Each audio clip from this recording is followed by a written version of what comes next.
Selamun Aleyküm. Euzubillahimineşşeytanirracim. Bismillahirrahmanirrahim. Salatu vesselamu ala Resulina Muhammedin seyyidina ve ala Kâle Resulullah sallallahu aleyhi ve sellem Ebnül mesacide vettehiduha cemmen. Peygamber sallallahu aleyhi ve sellem buyuruyor ki mescitleri inşa ediniz. Onlarda büyük kalabalıklar oluşturunuz. Mescid yapınca cemaatte olsun diyor Peygamber sallallahu aleyhi ve sellem. Mescid Allah'ın evidir. Onu inşa eden Allah'ı razı eder. Kâle Resulullah sallallahu aleyhi ve sellem İbn-i mesacidekum cemmen ve ibn-i medânikum müşrifeten. Peygamber sallallahu aleyhi ve sellem buyuruyor ki mescitlerinizi büyük kalabalıklar olacak şekilde inşa ediniz.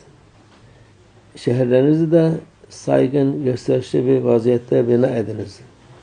Yani İslam'ın güzelliği dünyada da insanlar Müslüman kötü evler yapmaya gerek yok. Mescitler büyük olsun, geniş olsun, cemaat alsın diye Peygamberimiz. Şehirleriniz de güzel olsun. Yaşanacak gibi olsun diyor Peygamber Efendimiz sallallahu aleyhi ve sellem.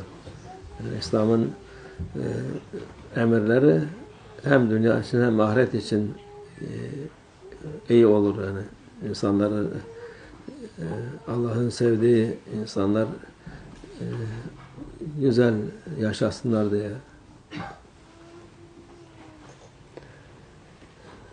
Kâle Resulullah sallallahu aleyhi ve sellem İbnül mesacid ve ahricu kumamete minha femen bana lillahi beyten bana Allah lahu beyten fil cennet ve ihracu kumameti minha muhurun in.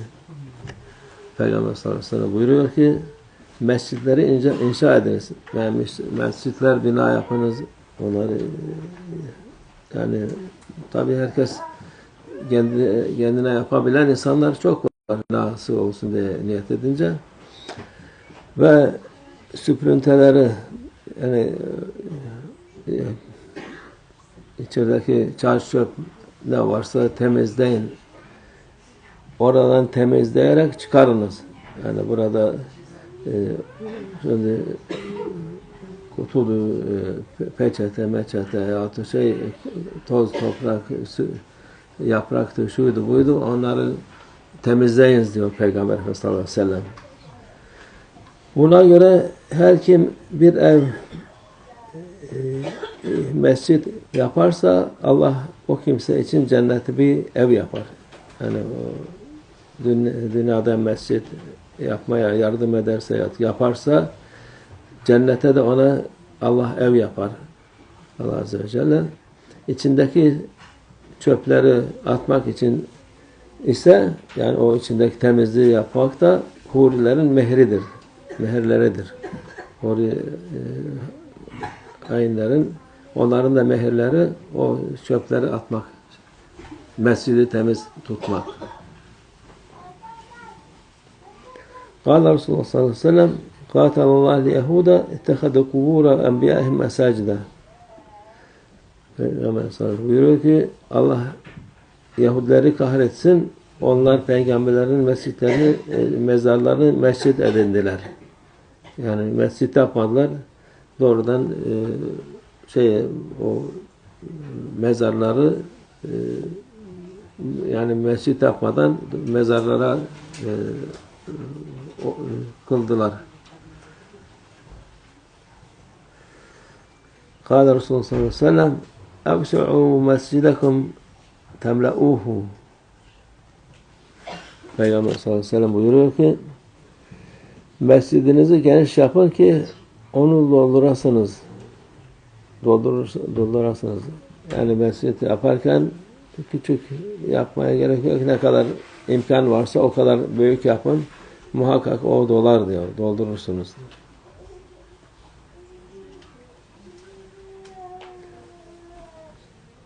Yani mescidi kimse gelmez diye ufak yapanlar var ama onu yapabilirse büyük yapsın ki Allah'ın izniyle o cemaati olur.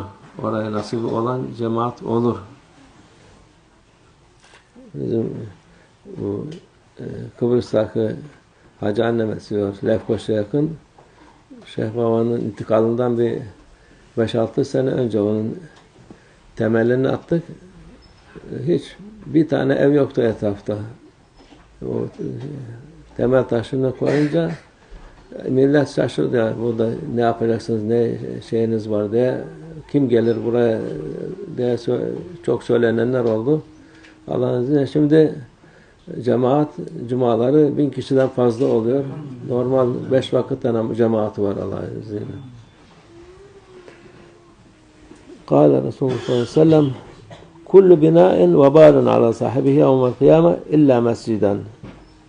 Peygamber sallallahu aleyhi ve sellem buyuruyor ki mescit dışında inşa edilen her bina kıyamet gününde sahibi için bir vebaldır.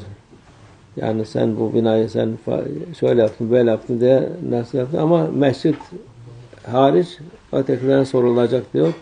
Onun için mescitleri inşa etmek öteki şeylere de bağışlar Allah'ın izniyle. Allah kim mescit yaparsa. قال Resulullah sallallahu aleyhi ve sellem men benellâhi mesciden benallâhu lehu beyten fil cenneh. Peygamber sallallahu aleyhi ve sellem buyuruyor, kim Allah için bir mescit inşa ederse Allah ona cennete bir ev inşa eder. قال Resulullah sallallahu aleyhi ve sellem men bena mesciden teğbihi vecehallah benallahu lehu veslehu fil cenneh. Peygamber sallallahu aleyhi ve sellem buyuruyor ki kim Allah rızasını gözeterek bir mescit inşa ederse Allah ona cennette bir ev inşa eder. Allah rızası için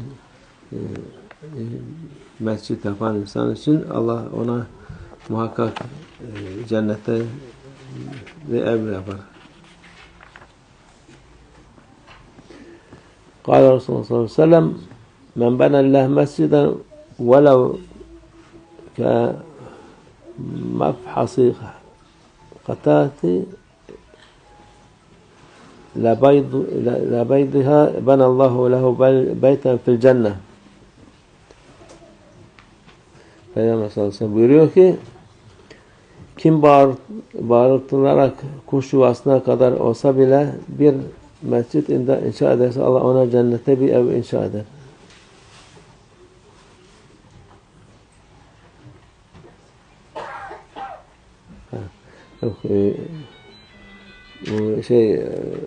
Kuş bağırtılak kuşu diyor.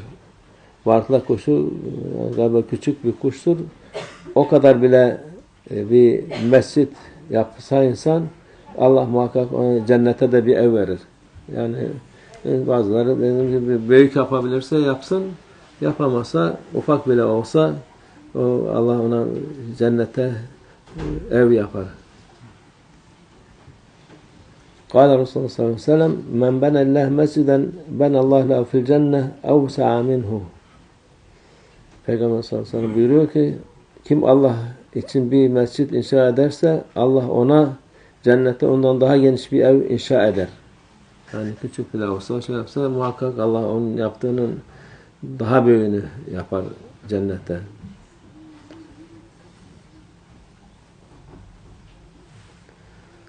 Kâle Resulullah sallallahu aleyhi ve sellem اِذَا زَخْرَفْتُمْ مَسَاجِدَكُمْ وَحَلَّيْتُمْ وَصَحَافَكُمْ فَالدَّمَارُ عَلَيْكُمْ. Peygamber sallallahu aleyhi ve sellem buyuruyor ki mescitlerinizi nakışlarla dekore ettiğiniz ve mushaflarınızda altın ve gümüşle süslediğiniz zaman felaket başınızdadır. Yani bu mescitler yapılırken Allah rızası için yapılır. Onun dışında gösteriş için yapılanlar onlar felaket olur insanlara. Allah muhafaza etsin. Yani çünkü eski insanlar mescit yapınca, güzel yapınca Allah rızası için yapıyor. Bütün şeyleri de aynı şekilde bu zamanki insanlar o mescitleri şeyleri gösteriş olsun, şey olsun diye yapıyorlar. Onlar da o vakit vebal oluyor onlara. Çünkü insanlar da kendi yapıyor bazı insan, çoğu insan mescitleri para toplayarak yapıyorlar.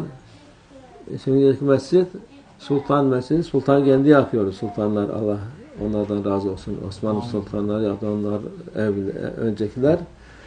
Sultan yapıyor mescidi, usulü vardı.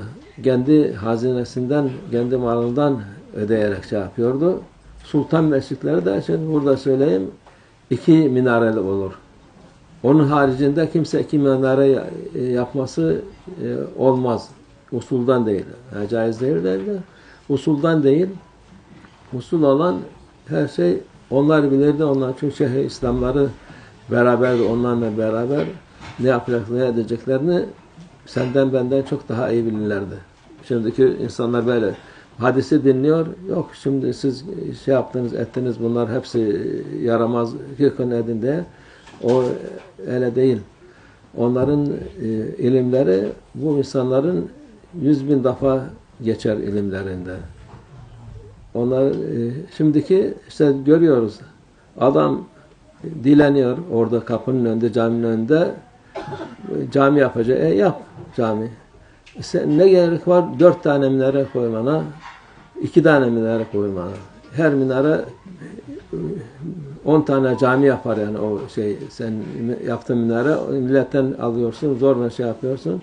Ondan sonra da bir yaptık diye. Usulü de bilmiyorsun. O tek minare olması lazım ki sen sultan değilsin. Sadrazam bile 2 minare yaptırmazdı. Yani her şey karmakarışık oldu. İşte bu Peygamber Efendimiz dedi felaket budur. Kâle Resulullah sallallahu aleyhi ve sellem Arakum setüşerrifun ve secdetkum ba'di kema şerrefetil yehud kenaiseha kema şerrefetil nasara biya'ha. Peygamber sallallahu aleyhi ve sellem buyuruyor ki Yahudilerin havralarını ve Hristiyanların kiliselerini yükselttikleri gibi sizlerin de benden sonra mescitlerinizi yükselteceğinizi görüyorum. Kâle Resulullah sallallahu aleyhi ve sellem ma emirtu bu teşyidil mesacid. Peygamber sallallahu aleyhi ve sellem buyuruyor ki ben mescitleri yükseltmekle emrolunmadım. Mescit yapın, ister yüksek ister alçak, yani illa yüksek de büyük de çok yüksek olmasına emir yok, yani istediğiniz gibi yapın diyor Peygamber sallallahu aleyhi ve sellem. Kâle Resulullah sallallahu aleyhi ve sellem mâ se'a'amel kavmin kattu illa zakraful mesacide. Peygamber sallallahu aleyhi ve sellem ameli bozulan her kavim mutlaka mescitlerini dekore edip süslemeye başlar. Kâle Resulullah sallallahu aleyhi ve sellem neha en yetebâhen nas fil mesacid. Peygamber sallallahu aleyhi ve sellem buyuruyor ki insanların mescitleriyle övülmelerini yasaklamıştır.